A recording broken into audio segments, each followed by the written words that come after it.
السلام علیکم سامعین، وحشی درندہ میری آج کی کہانی کا نام۔ لیکن کہانی شروع کرنے سے پہلے اگر آپ ہمارے چینل پر نئے ہیں یا آپ نے ابھی تک سبسکرائب نہیں کیا تو بیا اور مالا کو سبسکرائب کرنا نہ بھولیے۔ اس ملٹی نیشنل کمپنی میں کام کرتے زحا کو 4 سال ہو گئے تھے۔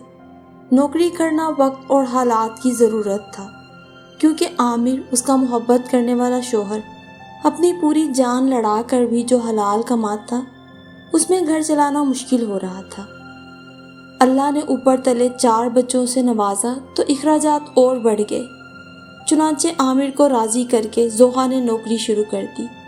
دونوں میاں بیوی نے گھر کے حالات کو کافی سدھار لیا۔ بچے شہر کے اچھے اسکول میں پڑھ رہے تھے۔ عامر کے والدین اپنے آبائی شہر حیدرآباد میں اپنے باقی بچوں کے ساتھ رہتے تھے، جبکہ زحا کے والدین پنجاب میں رہتے تھے۔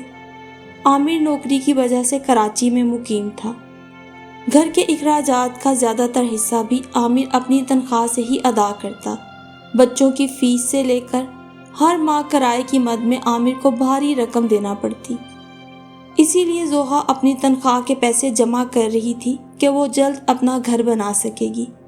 زندگی کی گاڑی بہت ہموار راہوں پر گامزن تھی۔ زحا کوئی نوجوان لڑکی نہ تھی، بلکہ 40 سالہ درمیانی عمر کی خاتون تھی۔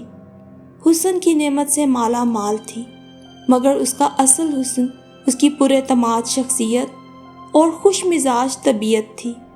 دفتر آنے کے لیے زحا ہمیشہ ہلکے پھلکے رنگوں کے ڈھیلے ڈھالے لباس پہنتی تو اپنے لمبے گھنے بالوں کو اچھے سے پونی میں باندھ لیتی۔ سلیقے سے دوپٹہ اوڑھے جب وہ دفتر کے اندر داخل ہوتی تو ہر کوئی اسے عزت کی نگاہ سے دیکھنے پر مجبور ہو جاتا۔ دراصل اس کی یہ امریکی فرم مختلف کمپنیوں کے لیے سافٹ ویئر ڈیزائن کرتی تھی۔ زحا نے گرافک ڈیزائننگ میں ماسٹرز کر رکھا تھا۔ اپنے مضمون اور کام پر مکمل عبور رکھنے کے باوجود کمپنی نے اسے چھوٹے سے سافٹ ویئر مینجمنٹ کے کام پر لگا رکھا تھا۔ ہر سال وہ اپنے پروموشن کی درخواست دیتی تھی کیونکہ وہ اس کی مستحق تھی، مگر اس کے بدلے اس کی تنخواہ میں ہر سال صرف 10% اضافہ کر دیا جاتا، کیونکہ کمپنی کا نوجوان CEO بہت دل پھینگ تھا۔ چنانچہ فریش گریجویٹس اور بولڈ لڑکیوں کو ترقی دلواتا، انہیں کام میں ٹرینڈ کر دیتا۔ زحا اس سال بھی شاید کمپنی پالیسی کے سامنے خاموش ہو جاتی اگر اس پر یہ قیامت نہ ٹوٹتی۔ دراصل اس کے شوہر عامر کی گاڑی موٹر وے پر حادثے کا شکار ہوئی۔ عامر کو کچھ دماغی چوٹوں کے ساتھ ساتھ اپنی ایک ٹانگ سے بھی محروم ہونا پڑا۔ اس وقت بھی وہ شہر کے ایک بہت مہنگے پرائیویٹ ہسپتال میں زیر علاج تھا۔ عامر کے علاج معالجے کا خرچہ بھی زحا کی کمپنی ہی ادا کر رہی تھی، کیونکہ پچھلے 4 سالوں میں یہ واحد سہولت ہی اسے حاصل ہو سکی تھی۔ ایکسیڈنٹ شدید ہوا تھا، عامر کی حالت بہت خراب تھی، چنانچہ زحا نے دفتر سے 1 ہفتے کی چھٹی لے رکھی تھی۔ اس وقت بھی زحا کی ساس اپنے بیٹے کی تشویشناک حالت کے باعث کچھ عرصے کے لیے زحا کے پاس آ گئی تھی، تو گھر، دفتر، ہسپتال، ان سب جگہوں کی ذمہ داری نبھانی زحا کے لیے قدرے آسان ہو گئی تھی۔ ہفتے بعد دفتر آئی تو پتہ چلا کہ کمپنی نے نیا CEO اپوائنٹ کیا ہے۔ سرمد صاحب بہت نیک دل اور ورکرز کے ساتھ گھل مل جانے والے ہیں۔ انہوں نے دفتر سنبھالتے ہی سٹاف سے ایک میٹنگ رکھی ہے جس میں کمپیٹنٹ لوگوں کو یقین دلایا ہے کہ اگلے ماہ ان کے پروموشنز کر دیے جائیں گے، ان کی تنخواہوں میں بھی اضافہ کر دیا جائے گا۔ تمام ورکرز بہت خوش تھے۔ زحا یہ موقع مس کر چکی تھی، سر سرمد سے اس کی ملاقات بھی نہ ہوئی تھی۔ اب مسائل یوں تھے کہ بچوں کی فیس سے لے کر گھر کا کرایہ تک اسے ہی ادا کرنا تھا۔ تنخواہ اتنی زیادہ نہ تھی کہ یہ سب وہ اکیلی کر سکتی۔ آج صبح بھی جب وہ دفتر کے لیے گھر سے نکل رہی تھی تو مالک مکان نے کرائے میں اضافے کا نوٹس اسے دے دیا تھا۔ وہ جانتی تھی کچھ دنوں میں بچوں کے 2 ماہ کے فیس واؤچر بھی آ جائیں گے۔ اتنا سب اس کے لیے چلانا بہت مشکل تھا۔ زحا کا سوچ سوچ کر دماغ پھٹ رہا تھا کہ آخر آنے والے دنوں میں وہ گھر کو کیسے چلا پائے گی۔ بالآخر 2-3 دن سوچ بچار کے بعد وہ اس نتیجے پر پہنچی کہ اسے سر کو ویلکم کرنے کے بہانے اپنے پروموشن کی بات کرنی چاہیے، کیونکہ ابھی تک اس کی سر سرمد سے ملاقات بھی نہیں ہوئی تھی۔ اس شام بھی دفتر میں کام کرتے کرتے وقت گزرنے کا پتہ نہ چلا۔ جب کام سے فارغ ہوئی، دفتر خالی ہو رہا تھا۔ فرسٹ فلور پر CEO کے کمرے کے باہر کھڑی وہ کافی دیر تذبذب اور کشمکش کا شکار رہی کہ اس وقت آفس جانا بہتر ہوگا یا نہیں، مگر پچھلے 3-4 دن سے اس نے سر سرمد کی جو تعریفیں سنی تھی اسے یہی سمجھ آیا تھا کہ وہ بہت ہمدرد، نیک فطرت اور اپنے ورکرز کے کام آنے والے انسان ہیں۔ یہ سوچ کر ہی زوہا نے دروازہ نوک کیا کہ یقیناً اس کی کارکردگی، تعلیمی قابلیت اور حالات سن کر سر اسی ماہ اس کا پروموشن اناؤنس کر دیں گے، تو اگلے ماہ کی تنخواہ زیادہ آنے سے وہ تمام اخراجات بہتر طور پورے کر سکے گی۔ 2-3 دفعہ دروازہ نوک کرنے کے بعد جب اندر داخل ہوئی تو باس کی کرسی پر ایک عمر رسیدہ، گنجے، گنوار عام شکل و صورت کے بھدے سے انسان کو دیکھ کر ایک لمحے کے لیے تو گھبرا گئی۔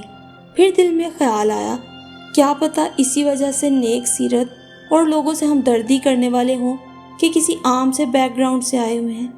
باس نے اسے دیکھ کر ایک دم گھبرا کر لیپ ٹاپ بند کر دیا۔ زوہا نے یہ سوچ کر دل کو تسلی دی کہ باپ کی عمر کا آدمی ہے، یقیناً اس کی درخواست پہ غور کرے گا۔ سلام کرنے کے بعد زوہا نے سر کو اس دفتر میں ویلکم کہا اور اپنا تعارف پیش کیا۔ باس اس کے چہرے کو بہت غور سے دیکھ رہے تھے۔ اس نے باس کو بتایا کہ وہ یہ ترقی صرف ڈیزرو ہی نہیں کرتی بلکہ اس وقت یہ ترقی اس کی ضرورت بھی ہے۔ اپنے ریکارڈز سے، ڈسٹنکشنز اور اچھے گریڈز، پھر پروجیکٹس پر اپنے بہترین کام کی وضاحت بھی کی۔ باس کے چہرے پر ایک دم شاطرانہ مسکراہٹ آئی۔ زوہا کو اپنا جسم بے جان لگنے لگا اور پہلی دفعہ اس کی ٹانگیں یہ سوچ کر کانپی کہ اس وقت وہ دفتر میں ایک مرد کے ساتھ تنہا ہے، اور یہ سچ ہے کہ جہاں عورت مرد تنہا ہو ان میں تیسرا شیطان ہوتا ہے۔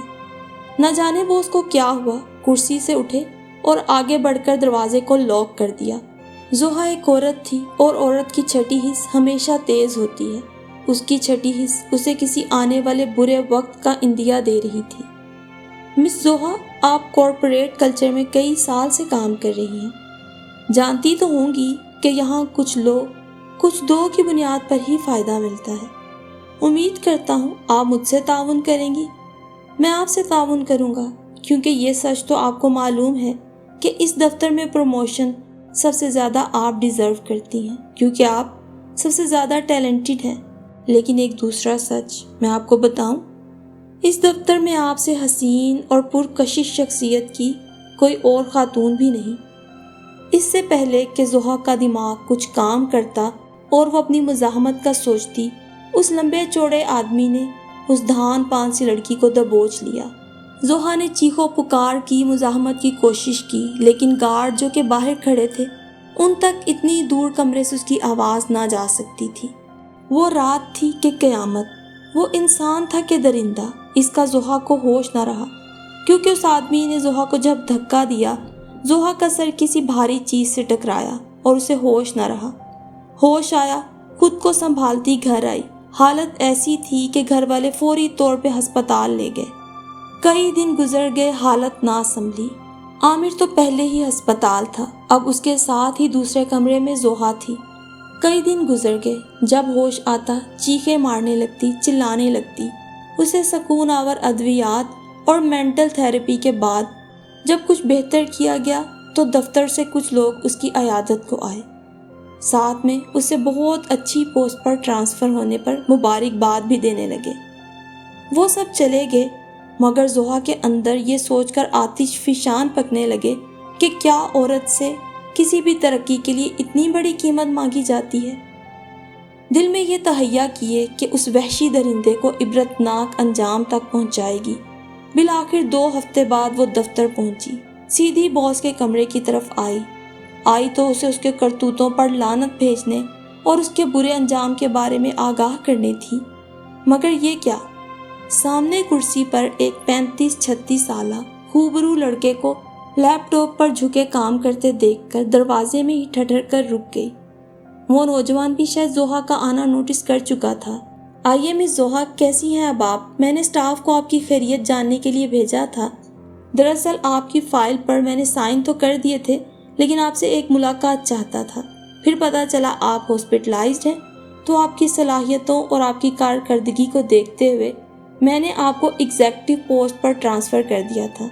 HR ڈپارٹمنٹ نے شاید آپ کو بتانے میں کچھ وقت لگایا، مگر مس زوہا اب آپ کو خود کو ثابت کرنا ہے۔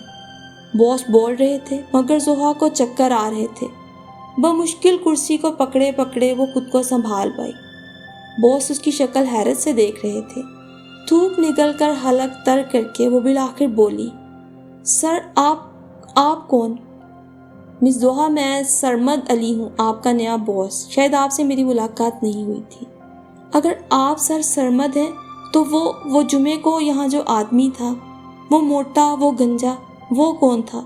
زوہا کو بالآخر ہمت کر کے سر سے پوچھنا ہی پڑا۔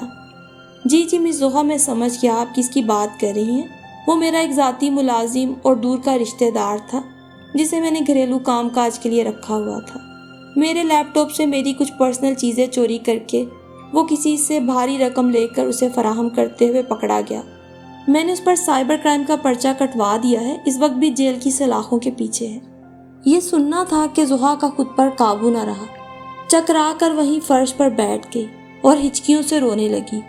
باس اس کی یہ حالت دیکھ کر پہلے تو گھبرائے، پھر اسے کچھ تسلی دی، پانی پلایا۔ بہت مشکل سے زوہا خود کو سمیٹ کر دفتر سے واپس چلی گئی۔ آج اس سب کو گزرے 10 سال ہو گئے ہیں۔ اس کے بچے اب اچھے کالجز اور یونیورسٹی میں پڑھ رہے ہیں۔ عامر اپنا ریسٹورنٹ چلا رہا ہے کیونکہ نوکری کے قابل اب اس کی صحت نہیں تھی۔